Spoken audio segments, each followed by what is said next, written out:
टाकिमी 40 साल का एक हारा थका आदमी था। नौकरी तो थी, लेकिन जीवन के लिए कोई उत्साह नहीं।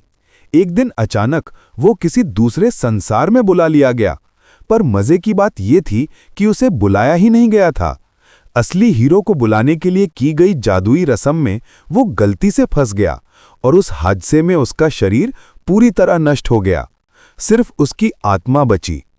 जब टाकिमी खुद को बादलों के ऊपर तैरता हुआ पाता है तो एक पंखों वाली महिला उससे बात करती है। वो अपना परिचय देती है। मैं इस दुनिया की देवी नोलैन हूँ। वो माफी मांगती है कि टाकिमी के साथ ये सब हुआ।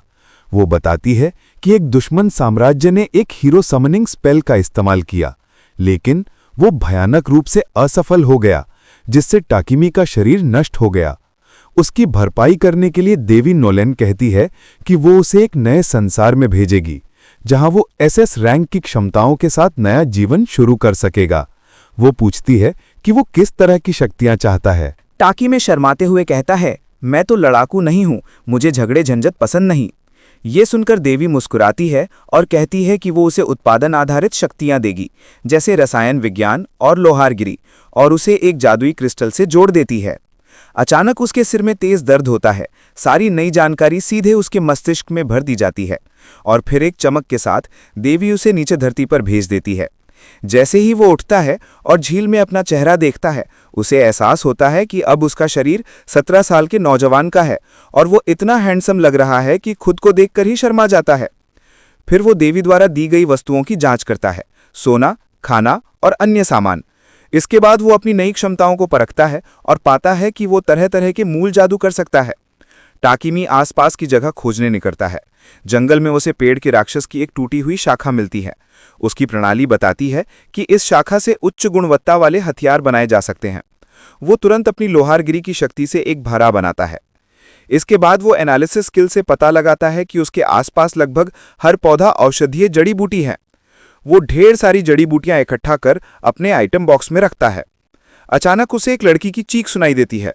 एक छोटी सी लड़की दौड़ती हुई उसकी ओर आती है और उसके पीछे छिप जाती है। कृपया मेरी मदद करो। तभी झाड़ियों से एक सिंग वाला खरगोश बाहर निकलता है। वो लड़की पर झपटता है, लेकिन टाकिमी अपने नए भाले से उसे एक ही वार में मार देता है। इससे उसे तुरंत लेवल अप मिलता है और उसे योद्धा का काम सौंपा जाता है, जो वो बिल्कुल नहीं चाहता था। लड़की अपना नाम मॉली बताती है। वो टाकिमी की बहादुरी से प्रभावित होती है और उसका धन्यवाद करती है। टाकिमी उससे पूछता है कि क्या वो उसे अपने गांव तक ले जा सकती है। मॉली खुशी खुशी मान जाती है। वो कहती है कि मरा हुआ खरगोश बहुत स्वादिष्ट होता है, इसलिए उसे साथ ले चलो। टाकिमी उसे आइटम बॉक्स में रख लेता है और फिर बाद में पछताता है कि उसने सबके सामने अपनी क्षमता दिखा दी। उधर 3 हाई स्कूल के छात्र होली सिडोनिया एम्पायर में बुलाए जाते हैं। वहां खुद महारानी एलिजाबेथ उनका स्वागत करती है। वो बताती है कि उसने उन्हें दुनिया को बचाने के लिए बुलाया है, लेकिन उनमें से एक लड़की उस पर भरोसा नहीं करती। तभी उसे देवी नोलन से एक स्पेशल स्किल मिलती है, जिससे वो सिर्फ अपनी अंतःप्रेरणा के आधार पर सही निर्णय ले सकती है। उसकी अंतःप्रेरणा उसे बताती है कि एलिजाबेथ एक खतरनाक और कपटी औरत है। इसी बीच टाकिमी मॉली के गांव पहुंचता है। मॉली के माता पिता उसका आभार जताते हैं और उसे गांव में रहने की अनुमति देते हैं। वो उसे लोकल लोहार से मिलवाते हैं, जो बताता है कि गांव के आसपास की जंगल औषधीय जड़ी बूटियों से भरपूर हैं और पास में एक प्राकृतिक खान भी है। ये सुनकर टाकिमी खुश हो जाता है। मॉली के माता पिता बताते हैं कि गांव में ठहरने के लिए कोई सराय नहीं है। टाकिमी कहता है कि वो बाहर डेरा डाल लेगा, लेकिन लोहार कहता है कि वो उसके लिए जल्दी से एक घर बना देंगे। टाकिमी अपनी अर्थ मैजिक से जमीन को समतल कर देता है, जिससे उसका आधा जादुई ऊर्जा खत्म हो जाती है। गांव वाले चकित रह जाते हैं, क्योंकि जादूगर बहुत दुर्लभ होते हैं। सब मिलकर उसका घर बनाते हैं और टाकिमी अपनी बढ़ईगिरी और लोहारगिरी से घर का फर्नीचर तैयार करता है। फिर वो अपनी स्टेटस विंडो में जाकर योद्धा की नौकरी छोड़कर एल्केमिस्ट का काम चुनता है। वो खदान से मिले लोहे, तांबे और जादुई अयस्क को परखता है और सोचता है कि वो इन्हें सोने में बदल सकता है। वो अपने जादू से अयस्क से अशुद्धियां निकालकर धातु की ईंटें बनाता है। इससे उसकी सारी ऊर्जा खत्म हो जाती है। शाम को जब मॉली उसे खाने बुलाने आती है तो उसे जमीन पर बेहोश पाती है। वो घबराकर अपने माता पिता को बुलाती है। वो उसे डांटती हैं और उसे माना रिकवरी पोशन पिलाते हैं। अगले दिन मॉली और उसकी माँ उस पर नजर रखती हैं ताकि वो ज्यादा मेहनत ना करे। धीरे धीरे टाकी में और धातुएं शुद्ध करता है, बर्तन बनाता है और उसका एल्केमी लेवल बढ़ता है। फुर्सत में वो गांव के लोहार की मदद करता है, जिससे उसकी लोहारगिरी का स्तर भी ऊंचा हो जाता है। बाद में वो मौली के पिता से कुछ पोषण उधार मांगता है ताकि वो उनकी रेसिपी कॉपी कर सके। मौली के पिता उसे कुछ बेसिक पोषण देते हैं और कहते हैं कि तैयार पोषण उन्हें बेच सकता है। घर लौटकर टाकिमी प्रयोग शुरू करता है और वॉल्टर वाइट और जेसी पिंकमैन की तरह खुद की तारीफ करता है। वो मैजिक ब्लू ड्रग्स बनाता है, लेकिन रंग अलग निकलता है। अगले दिन वो जंगल में जाकर जहर वाले पौधे खाता है और फिर खुद ही उस जहर को शुद्ध कर प्रतिरोधक क्षमता बढ़ाता है। एक दिन जब वो एक खास जहरीला पौधा खाकर सुधर ही रहा होता है, तभी एक आर्मर्ड बोर उस पर हमला करता है। टाकिमी घबरा जाता है। वो अपने भाले से वार करता है, लेकिन भाला टूट जाता है। वो पीछे हटता है और जादू से हमला करता है, मगर सुअर पर कोई असर नहीं होता। तभी उसे पास में घायल जहरीली मकड़ी दिखाई देती है। वो सोचता है कि अब 2 राक्षसों से एक साथ लड़ना पड़ेगा, लेकिन मकड़ी सुअर के चेहरे पर कूद पड़ती है। सुअर गुस्से में पेड़ से सिर मारता है। टाकिमी को अचानक एक जोखिम भरा विचार आता है। सुअर उस पर झपटता है और वो सीधे उसकी ओर छलांग लगाता है। वो एल्केमी स्किल से सुअर के मस्तिष्क को डिकम्पोज कर देता है और सुअर मर जाता है। वो घायल मकड़ी के पास जाता है और उसे ठीक कर देता है। तभी उसकी प्रणाली बताती है कि उसने मकड़ी को टेम कर लिया है। वो डर जाता है, पर मकड़ी प्यारी आंखों से देखती है और वो उसे अपना पालतू बना लेता है। वो उसका नाम रखता है मेपल, क्योंकि उसकी पीठ पर मेपल के पत्ते जैसा निशान है। तभी मकड़ी इवॉल्व होकर बोलने लगती है। जब वो मेपल को लेकर गांव लौटता है तो सब लोग दंग रह जाते हैं।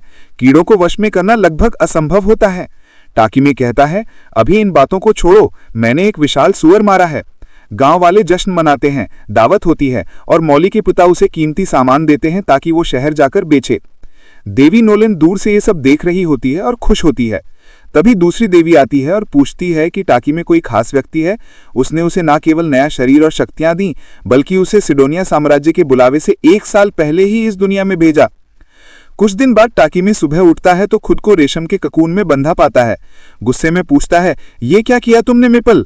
मेपल शर्माते हुए कहती है, पापा आप हमेशा काम में लगे रहते हो, मैंने आपका ध्यान पाने के लिए किया। टाकिमी मान जाता है कि वो सच में काम में बहुत डूब गया था। वो कहता है, ठीक है, आज पूरा दिन तुम्हारे साथ खेलूंगा। तभी मौली की माँ खाना लेकर आती है और मेपल को टाकिमी के ऊपर देखकर सोचती है कि वो किसी अजीब शौक वाला आदमी है। टाकिमी सफाई देता है, मुझे स्पाइडर फेटिश नहीं है। लेकिन तभी वो रेशम के चमकते धागे देखती है और उसका लालच जाग जाता है। वो उस रेशम से एक खूबसूरत कमीज बनाती है, जिसे देखकर सारी औरतें दीवानी हो जाती हैं। मेपल भी सबकी दुलारी बन जाती है और कहती है कि आज वो पापा के साथ नहीं खेलेगी। टाकी में फिर काम में लग जाता है। वो लोहार से हल्का चमड़े का कवच लेता है। तभी मौली के पिता और लोहार दोनों कहते हैं कि अब उसे शहर जाना चाहिए, वहां उसकी प्रतिभा और चमकेगी। वो बताते हैं कि अगले हफ्ते एक व्यापारी गांव आने वाला है और उन्होंने पहले से ही उसके लिए गाड़ी में सीट तय कर दी है। टाकिमी भावुक हो जाता है। कुछ दिन बाद जब व्यापारी पापिक गांव आता है तो वो टाकिमी द्वारा बनाई पत्थर की दीवारें देखकर हैरान रह जाता है। मौली के पिता और लोहार उससे सौदा करते हैं। टाकिमी भी वहां आता है और मौली के पिता से कहता है कि उसने उनके घर 100 हीलिंग पोशन छोड़ दिए हैं ताकि जरूरत पड़ने पर गांव उनका उपयोग कर सके। पापिक एक पोशन देखकर दंग रह जाता है, उसकी गुणवत्ता बहुत उच्च होती है। फिर टाकिमी मौली और गांव वालों को अलविदा कहता है। सबने उसके लिए मेपल की रेशम से एक खास जैकेट बनाई होती है। वो सबका धन्यवाद करता है, गाड़ी में बैठता है और गांव की ओर भावुक नजरों से देखता है। ये गांव अब मेरा असली घर है। ये दृश्य देखकर व्यापारी के 3 अंगरक्षक भी आंसू भर लेते हैं। व्यापारी उनका परिचय कराता है। गोरा आदमी हीथ, लाल बालों वाला रेल और चुप्पा गंजा आदमी बॉगर। पापिक बताता है कि वे सी रैंक एडवेंचरर पार्टी हैं जिन्हें उसने अंगरक्षक के रूप में रखा है। बातों बातों में रेल पूछता है कि टाकिमी के बैग में क्या है। टाकिमी हंसते हुए कहता है, मेरा पालतू